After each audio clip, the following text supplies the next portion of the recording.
Hello everyone, it is Brandon from the Fly Shop, and if you're watching this, you've recently purchased one of our interior stillwater fly tying starter kits. So congratulations on that and welcome to fly tying. Yes, it can be a little intimidating to start, but hopefully the kit as well as these videos will make it a little easier for you.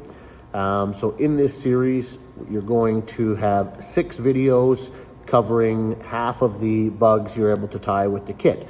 You'll learn all the skills needed in these 6 videos to not only tie the remaining 6 bugs in the kit, but to also tie all kinds of stillwater bugs as you move forward in your tying progression. If you feel confident after tying these 12, head over to the Fly Guys channel. I have tons of videos that have been put up over there, and you can have all kinds of patterns to help you succeed out on the water. So without further ado, let's head over to the vise and let's spin up some bugs. Okay, let's tie the Marabou blood leech. So much like the previous video, the UV straggle, I've got the Daiichi hook, this time a black bead.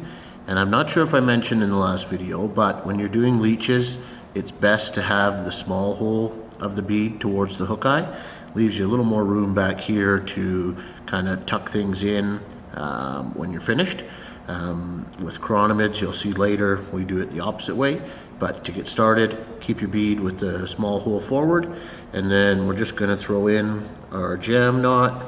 So we'll just push that thread against the shank and wrap over top of our tag, bring it back to that barb, trim out our tag, and then we'll bring it back up again to get some marabou tied in. Now, in the previous video, I tore some fibers off the stem of the marabou feather. So I'll do that twice, and then from there, I'm going to use the rest of this. All I've done is plucked just the very tips out of there. And then you'll see this clump will end up looking just like the last one. So I'm just going to trim it to size, tuck it in behind the bead. And this time I'll just do a pinch wrap, so I'll come up, I've pinched that thread in between my fingers there, and then I'm just going to pull down, and that's going to lock in that marabou. So I showed you both on the last video, but remember, so I'll show you again. If I spin to the right and lift up, my thread wants to go to the right, which makes it hard to tie that in. But if I spin to the left or counterclockwise, then it wants to jump the right way and makes that really easy to tie in. So we'll get that lashed down. Take your time with it, nice even wraps.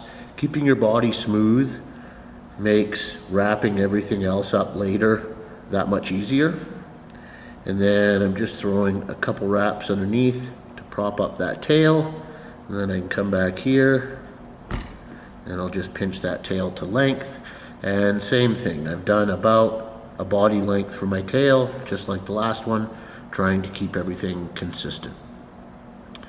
So there's a couple different ways to tie, to use dubbing, and this one we're going to just spin it onto our thread, and on some other videos we will look at making loops, but for now I've got some of the red wire and I'm just going to tuck that in along the shank and then tie that down right to the back here.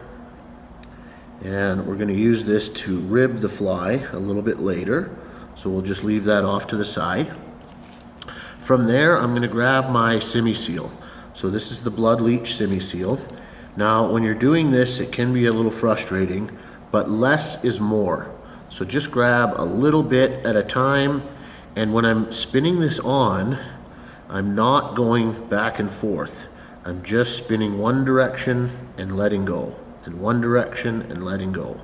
And then you can see I end up with a bit of a rope there.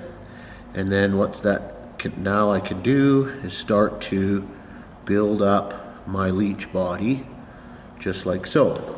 And if you just do a little bit at a time, it makes it a lot easier. Trying to put too much on the thread at one time makes it tough to spin on, and it doesn't like to grab. So just little bits at a time, and then bring it up. And all you're trying to do is keep this body nice and even. So I've got 2 clumps there. One more should take us up to the bead. And keeping this nice and even. Kind of like so. I'll put a little bit more in here just to fill that space behind the bead.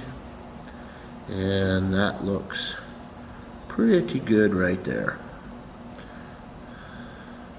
Sweep everything back, tie it off nice and tight, and then don't worry about this straggly stuff. That's actually a good thing. So now I'm going to take my wire and I'm just going to open spiral wrap in the opposite direction I brought up my dubbing. So I wrap my dubbing away from me, so I'm going to wind my rib towards me. And same thing, once we get up to the bead, you can tuck that in behind the bead and then grab that wire, and with some nice wraps we'll secure that wire on the back side and then on the front side. And then with wire, don't use your scissors, just come in and we'll helicopter this. So I'm pulling on it and twisting it at the same time, and it snaps off nice and clean. So from there, we are ready for a whip finish.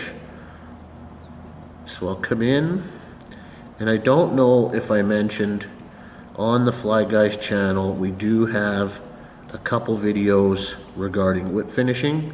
So if you struggle with that or you need some help, you're welcome to check out that video, or just pop by the shop, come see us, and we can give you a quick run through on how to get the whip finisher handled. But once you get it a couple times, it's very, very easy. So now that we've got that done, find yourself a popsicle stick and a little piece of Velcro. I have a fancy dubbing brush, which you're welcome to get, but for years all I used was a popsicle stick with some Velcro on the end, and all I want to do is scruff up this dubbing.